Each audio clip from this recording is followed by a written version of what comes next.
Good morning, dear students. Today we will learn about how to write an article. So, today's topic is article writing. All right.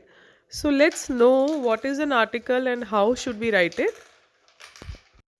So, what is an article? Article is a piece of writing that consists of writer's thoughts on a particular subject.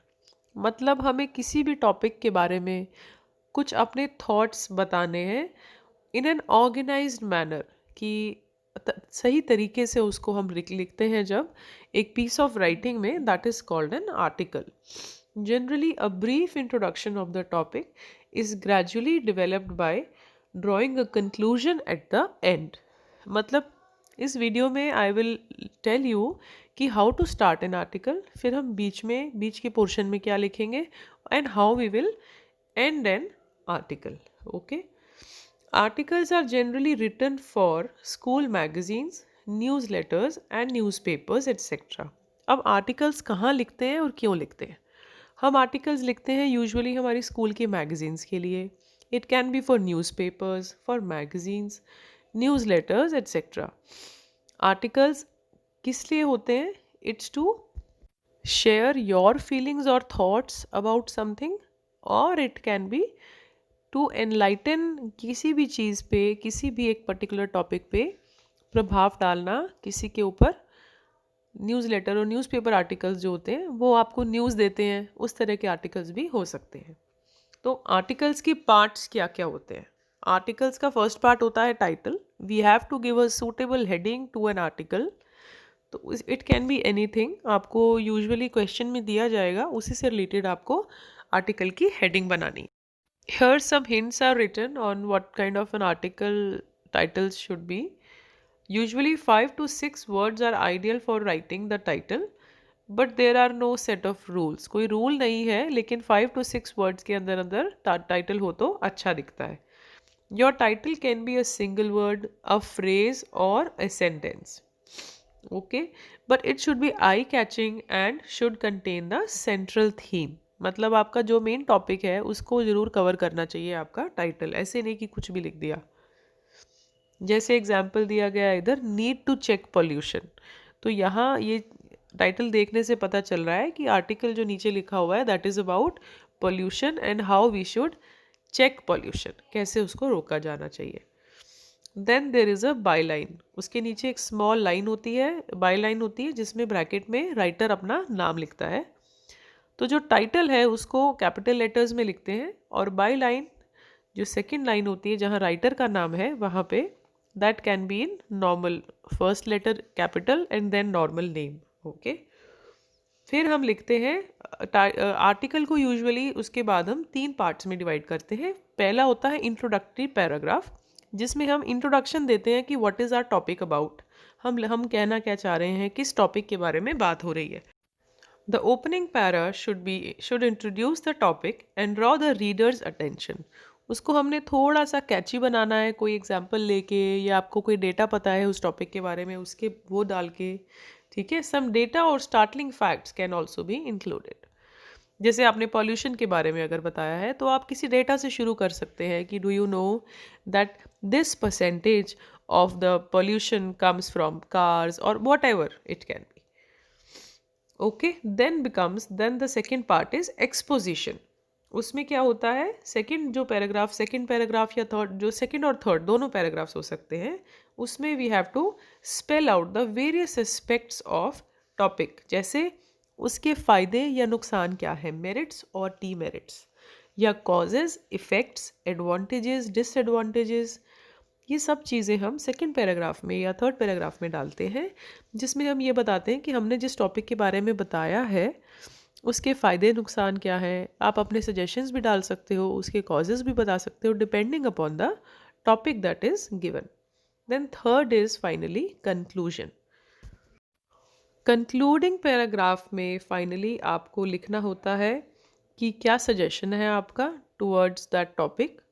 जैसे हमने यहाँ example लिया है pollution का, तो आप अपना suggestion देंगे, या मोर देन वन भी हो सकते हैं, सजेशंस देंगे कि गवर्नमेंट को क्या करना चाहिए, नॉर्मल जनता को, आम लोगों को क्या करना चाहिए to check pollution. Also you can give a hope और warning for the readers to think about. आप लोगों के लिए एक मैसेज दे सकते हैं कि क्या हो सकता है अगर पोल्यूशन चेक नहीं हुआ तो। उनको होप भी दे सकते हैं, वार्निंग भी दे सकते हैं, depending upon the topic. Okay, so basically 5 parts होंगे आपके उसके, टाइटल देन बायलाइन, उसके बाद introductory para, exposition that is causes, effects, advantages, disadvantages, and then in third part you will give finally conclude the article. I hope you have understood how to write an article, students. Now let's see one article and let's do it. पहले उसको understand करेंगे and then you will write it in your fair notebooks. All right. So let's start our today's article. Today we will write an article on bad effects of technology. Write an article for your school magazine on the negative effects of playing video or computer games and ways to reduce addiction. Okay, so this is the question. First, we will start with the title. I have given a simple topic, bad effects of technology, and then in the byline, you will give by and then you will write your name here. You don't have to underline it. Then we will start with our first paragraph, that is introduction. Many students misuse the modern technology and use the inventions to have fun. They use computers and phones to play games and get addicted to it. This addiction leads to spending less time in study and more time in playing games. तो पहले students हमने क्या किया है, हमने topic को introduce किया है कि प्रॉब्लम है क्या जिसको हम डिस्कस कर रहे हैं। तो बहुत सारे स्टूडेंट्स मॉडर्न टेक्नोलॉजी का मिसयूज़ करते हैं और जो नई इन्वेंशंस हुई हैं उनको फन करने के लिए यूज़ करते हैं बजाय कि यूज़फुल तरीके से यूज़ करने के। They are left behind in playing in their class and score less marks in school examination. Also, they don't participate in extra activities and face the problem of obesity and poor health. अभी वो introduction हो रही है, हमने problem बताई है क्या है, बच्चे गेम्स ज़्यादा खेलते हैं, इन्वेंशंस को मिसयूज़ करते हैं और उसकी वजह से स्टडीज़ पे कम ध्यान देते हैं और एक्स्ट्रा एक्टिविटीज़ में भी पार्टिसिपेट नहीं करते, बिकॉज ऑफ विच ओबेसिटी की प्रॉब्लम हो जाती है, मोटापा आता है उनको, एंड स्कूल एग्जामिनेशन में भी लेस मार्क्स स्कोर करते हैं बिकॉज स्कूल के होमवर्क में टाइम स्पेंड नहीं करते। ठीक है, then most of these children lock themselves in their rooms and keep playing games for hours. They don't interact with their parents and other family members. So parents should take strict steps to change these situations. They should help them making a timetable and follow that regularly. Also, children should be encouraged to spend some time with their family. तो यहाँ हमने second para में क्या किया, हमने उसके disadvantages बताए और साथ में कुछ सजेशंस भी दिए कि हम क्या कर सकते हैं इसके लिए। हमने कहा मोस्ट ऑफ दीज चिल्ड्रन, ऐसे ज़्यादातर बच्चे अपने आप को लॉक करके बैठ जाते हैं रूम में और पेरेंट्स के साथ और फैमिली के साथ भी टाइम स्पेंड नहीं करते हैं और उसकी वजह से प्रॉब्लम्स क्रिएट होती हैं फैमिली में। तो पेरेंट्स को स्ट्रिक्ट स्टेप्स लेने चाहिए इस बात के लिए और बच्चों का टाइम टेबल बनाना चाहिए स्टडी के लिए और उनको इनकरेज करना चाहिए अपने पेरेंट्स के साथ या फैमिली के साथ टाइम स्पेंड करने के लिए।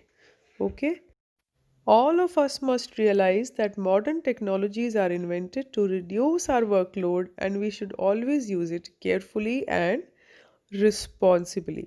स्टूडेंट्स, ये कंक्लूजन है हमारे आर्टिकल का। इसको हम थोड़ा बड़ा भी बना सकते हैं बट मैंने आप लोगों के लिए सिंपल और शॉर्ट बनाया है। हम सबको ये रियलाइज़ करना चाहिए कि मॉडर्न टेक्नोलॉजी जो इन्वेंट हुई है वो हमारा वर्कलोड कम करने के लिए इन्वेंट हुई है, ना कि हमें बैड हैबिट्स में जाने के लिए।